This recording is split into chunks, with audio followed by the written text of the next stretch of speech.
Hey guys, On A Game here, back in another video, and in today's video I'm going to be doing something a little bit different. I'm going to be reviewing a device which I think you guys will find very useful, especially if you collect for the N64 and you're thinking of getting into collecting import games for the system. This device will basically allow you to essentially make your N64 completely region free. So let me introduce to you the N64 Passport Plus 3. So what this device allows you to do is allows you to play import games on your system. So it'll play Japanese games, North American games, or European games. If you're from like America or something, it is a region-free device, so it'll work on any N64. So a little bit of backstory information on this device and where it came from and when it was released and stuff. This isn't a new device. In fact, this is from like way back in the day. This is pretty much from when the N64 was still relevant. And as you can tell by the name, this isn't the first version of this device that they made. This was produced back in the day by a company called EMS, completely unauthorized from Nintendo. They didn't license this out or anything. Yeah, and there was like two other versions of this that came out prior to this one. There was the original N64 Passport Plus, and then there was the original one that was just called the N64 Passport. As far as I'm aware, because there isn't really a whole lot of information on like this stuff online, but as far as I'm aware, there is no Passport Plus 2, even though there's a 3. At least I couldn't find anything online, so if anyone can like verify that for me, that would be great. But yeah, it's basically like the latest version of it, pretty much. And this is the one you definitely want to get. So yeah, so it's a neat looking device, as you can see. Got a black cartridge, there's a label there. Of course, you've got the cartridge slot on top, but you also have a cartridge slot on the back, and I'll get back to that in a minute as to why that's there. And it also, as you can see, the cutouts on the bottom are actually extended, so this will fit in any region N64, because basically how the N64 did its region lock-in was from the actual cartridges themselves. So for example, a European game like this one would have the cutouts on the back there, as you can see, and basically there would be little bits of plastic inside the actual N64 itself, which would allow this cartridge to, you know, fit in easily. But with the North American games, the cutouts were actually on the very edge here of the cartridge, and that wouldn't go in because like the plastic bits on the PAL N64 wouldn't let it fit, and the other way around as well. If you try to play a PAL game on a NTSC system, again, same thing. You have the bits of plastic inside that are meant for the NTSC carts to fit in, but it won't fit in a PAL cartridge. So yeah, but this completely alleviates that problem because the cutouts on the back are extended, so this will fit in both a PAL and NTSC system, and also a Japanese one as well. Yeah, so it'll work on any region N64, and yeah, it'll basically allow you to play any game from any region. There actually is a lot more to it than just being a passport cartridge. Of course, that's not the main thing that it does, but you can also use it as a cheat device, like an actual replay. It's got built-in cheats inside the actual cartridge. So if you want to activate cheats in certain games, you can do that through this. And it also has a like memory card manager inside, where you can basically like transfer data between, like if you have different controller packs for the N64, you can transfer data between the two. So it has other functions, but mainly you want it to play import games pretty much. Yeah, so that's basically information on the actual cartridge itself. One thing that you do also need to know before you consider buying one of these is that this is a very expensive cartridge. I had to buy mine on eBay for about £78. Yeah, these aren't cheap, so just keep that in mind. And I know that nowadays there's probably a lot easier ways you can play, you know, NTSC games on like a PAL system, for example. I know you can also get replacement things inside the cartridge slot, you know, basically just like an open space that don't have the little plastic bits, so you can just plug in any cartridge essentially. There are other ways to go about it, but if you don't want to modify your N64 in any way, you want to keep everything stock, and you want to play import games, this is probably your best option to do so. So yeah, so with all that being said, let's actually plug this thing in the system, and I'll show you guys what that mystery back port is for. Just ignore the dust on my N64. But anyway, so here's the actual cartridge. So the reason why this has a extra slot on the back is because this is very important. Say for example, if you're from Europe and you want to play NTSC games on your PAL system, what you need to do in order to get this cartridge to work is that you need a PAL game to plug into the back of this. I'm going to use N64 as an example. So you plug this in the back like that, and basically this allows the actual cartridge to boot up on the system, because otherwise like it just wouldn't work, because it is an unauthorized device.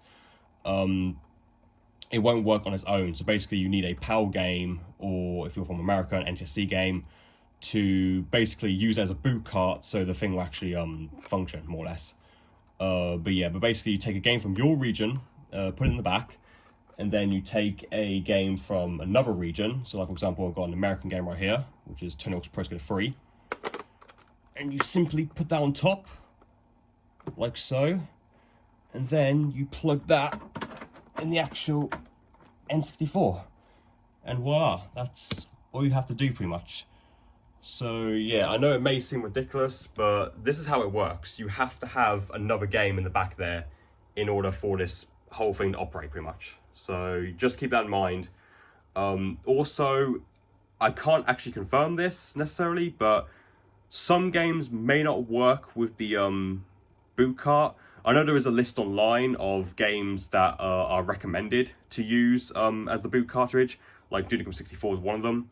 And I've also heard as well that you don't want to use games that have like internal battery saves in the cartridge, because, and I don't know if this is true, but I've heard online that if you use a game with an internal battery, it could potentially like wipe your data. So you want a game that only saves directly to the controller pack. And Duke Nukem 64 is one of them. So just keep all that in mind. So yeah, so now that everything's plugged up, let's actually power this thing on, and I'll show you how it works, because there's actually more steps to it. You don't just simply turn the system on and it immediately starts. There's actually a little bit more you got to do first. And yeah, I'll just quickly show that. All right, so without further ado, let's switch on the console. You see, you've got the title screen there. All right, so we have the main menu. Now, your first instinct is to just start the game, right? But no, that's not actually what you do. To get the game to actually work, you basically have to go to, and I don't know why it's like this, I honestly don't ask, but basically, in order to get the game to actually function, you need to go to the cheat codes, and you need to basically select any game. It doesn't matter what it is, select any game, but it has to be one that has a boot code specifically. So I'm going to use, for example, Lamborghini. Yeah, this game has a boot code. So what you want to do is you want to highlight that until it's green. Let's just get rid of the, we don't care about that. So yeah, so just pick any game with boot code, go back, start game, and then you want to go to start game with select code. Press that, and then the game works. It's as simple as that. Yeah, and as you can see, it's running. Pro Skater 3, a game that only came out in America for the N64, is running on a PAL system. And just to show you, yeah, fully works. So, yeah, I mean, that's basically it pretty much. Again, I'm not sure why you need to do, like, enter a boot code to get the game to work. And if we actually turn this off, turn it back on again, I'll quickly show you some of the other features. Alright, so just to quickly show you, if I was to start a game without a code, yeah, that's what would happen. It would say this game is not designed for use on the system. So that's why you have to have the boot code, because otherwise it'll recognize that you're not playing on the right region system, and it just won't let you play. So yeah, that's the reason why the boot code's important, pretty much. Turn it off and back on again. We also got the memory card manager right here. Now I don't actually have a controller pack in right now, but basically yeah, so you can go through you know, which controller you have a memory pack inside of, and yeah, I haven't actually tried this myself, but in theory you should be able to just transfer data from one controller pack to another, pretty much. That's pretty much it, actually. There isn't really a whole lot to say other than that. So yeah, so just again, the most important thing with this device is that you need a game from your region to plug in the back, and you also need to make sure that you, again, go to select cheat codes and find a game with, again, it could be any game. It doesn't have to correlate with whatever it is you're trying to play. You can just pick any random game, and as long as it has a boot code, that should allow you to play, pretty much. So yeah, so those are the main things you need to keep in mind if you're actually going to buy this device.